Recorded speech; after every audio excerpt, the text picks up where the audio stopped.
Mr Deputy Speaker, it's a great privilege to speak in this key debate, but the concept of strength of the armed forces happens to be a misnomer. Firstly, military force will only ever be as good as the way in which it's deployed. The long asymmetric campaigns in Afghanistan and Iraq, for example, were indicative of attrition, force protection and technology, more so than outright military power. But times have changed, even in this short space.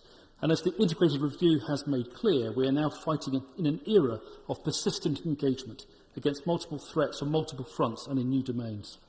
And it may just be that conventional force, far from being the historical solution, may now just be a solution. Secondly, the word strength is itself confusing. It is often used to describe disposition or size, so I would agree with the opposition's argument that our UK armed forces have shrunk. But this ignores that strength can also mean availability of force, utility and, above all, potency. So I would argue that reducing the size of our armed forces does not necessarily mean that the application of military force is any less credible. And let's be clear, the vast reduction in our armed forces since World War II is not just a Conservative problem.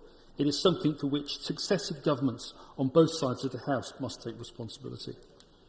To outline some facts, if I may, in 2009, after a decade of Labour government, there were 46,000 fewer service personnel than in 1997. Over the same period, the three services ended up 6,500 personnel short of the MOD's train requirement, a figure which is larger than the Delta today. So the reality is that HM forces fell in size by at least a fifth under Blair and Brown.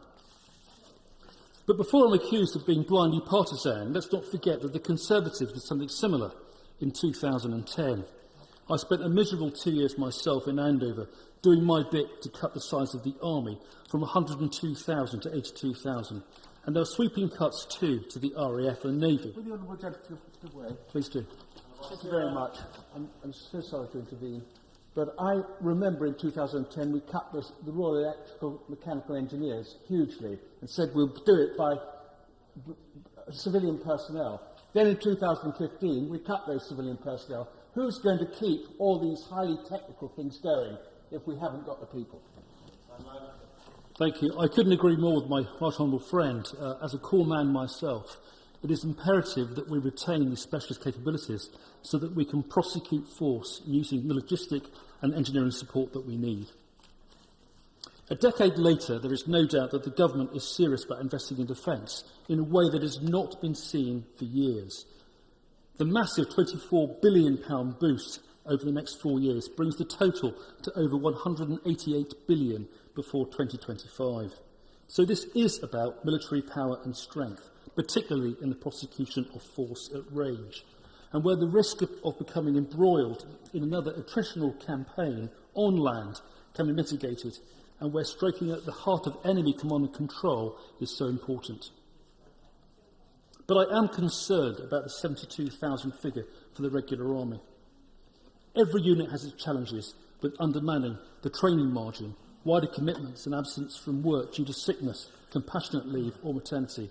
And my sense, therefore, is the army probably needs an establishment of 82,000 to mobilise a strength of 72,000.